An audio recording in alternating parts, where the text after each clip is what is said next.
everyone, my name is Allan and I'm the trainer here at Awesome Learning. So today, I'll be teaching you some gestures that you could use to add to your repertoire. So the first question would be, why are gestures important? So you need to realize that most of our learners are learning English as either a secondary language or a foreign language. So no matter how hard you try to kind of slow down your speech or use basic sentence structures or use simple vocab, some of the things are still going to go over their heads.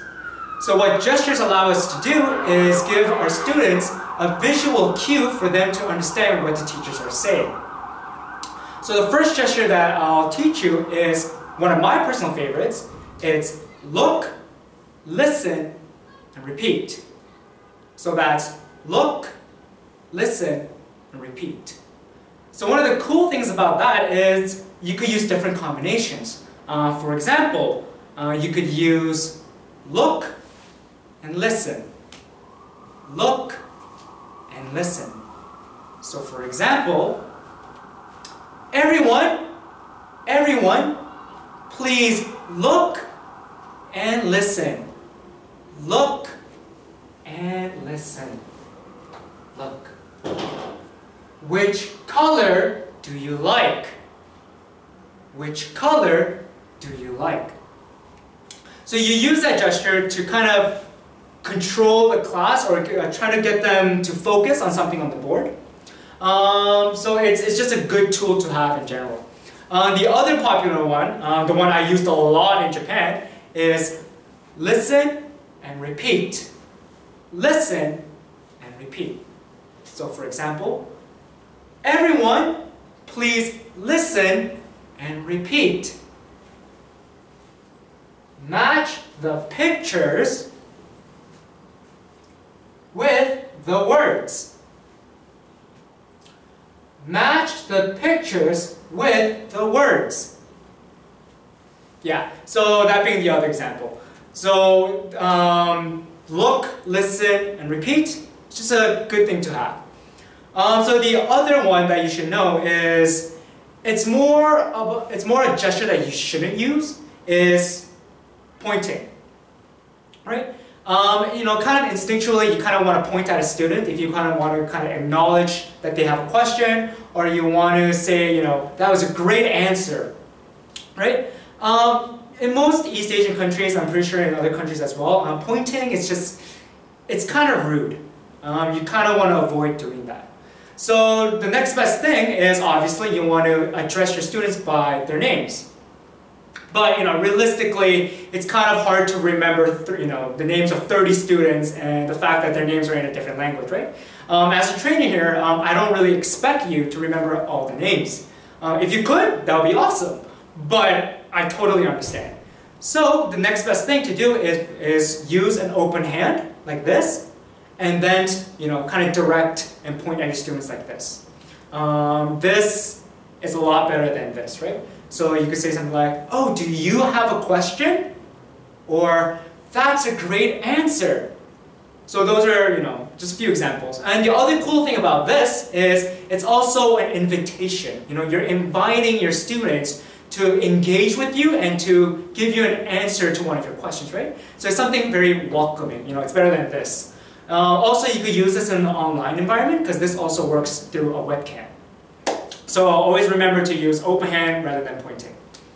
The other gesture is something that you should do to make a fun and engaging class, because you need to remember that most of our students are going to be somewhere between 5 to 15, or just a rough average, right? So I personally believe that it's the teacher's responsibility to make a fun and an engaging class, right? Because, let's be honest, we were all students once and, we'd rather be playing outside or playing video games, right? So, if the teacher, is not having fun, the students are not having fun, right? So, for example, if I was to use my whole body, let's look at this example right here, the dresses, right? So rather than doing everyone please listen and repeat, dresses, right? You could do something like dress, or something like dress, right? It's just something fun and funny for the students, right? If the students are laughing at your own expense, I think you're doing a great job, right? If the students are having fun, they're engaging and they're learning, right?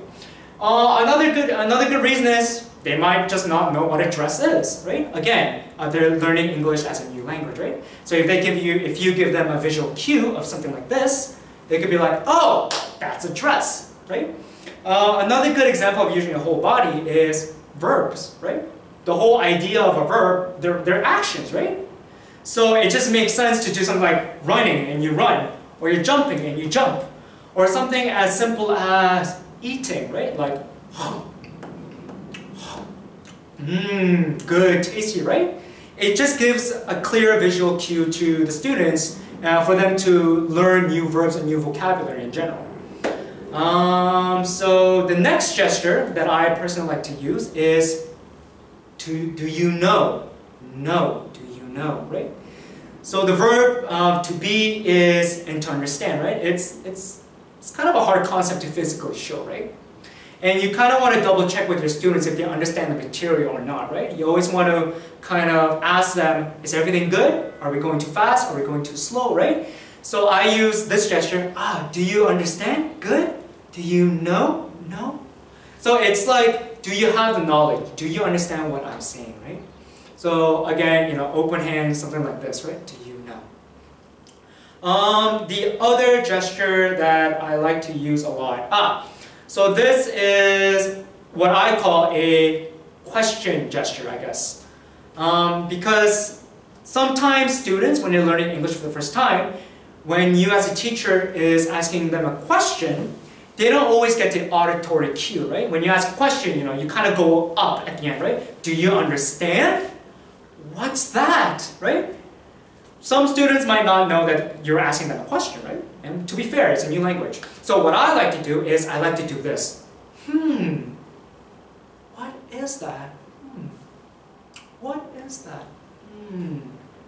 So, if I do that, my students, they know that, oh, the teacher's probably asking us a question, right? Or the teacher probably wants us as a class to, think about an answer, right?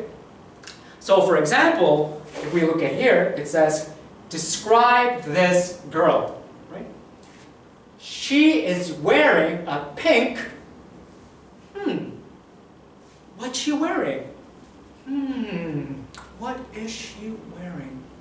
Right? So if the teacher is kind of giving the visual cue of, their thinking, the students will be like, oh, we should probably think too. That's probably a question, right? So it's just a nice little, kind of aid as an assist for your students to understand this is where we are right now at the class. Okay? So let's see, what other gestures are there? So this is just something really small. You want to be careful with this and this. Obviously, this means good, and in most, in America, this just means bad, right? This is just no, right? But in some East Asian countries, this means good and this means death. So you just kind of want to be careful, right? So obviously positive reinforcement, you want to say pretty good, right? But if the student maybe gets a question wrong, or they're kind of close to getting the question right, you don't want to do this. You want to say, close, you're very, very close, right? So again, open hand. This is a lot better than this. So you want to be careful. You want to say, very close, very, very, very close.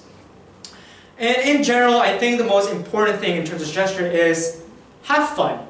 If the teacher is having fun, the student is having fun, right? Try to look back when you were a student, right? If the teacher is kind of just sitting down, just reading things off, it's kind of boring, and we want our students to have fun, and we want them to learn and have a great time while learning, right?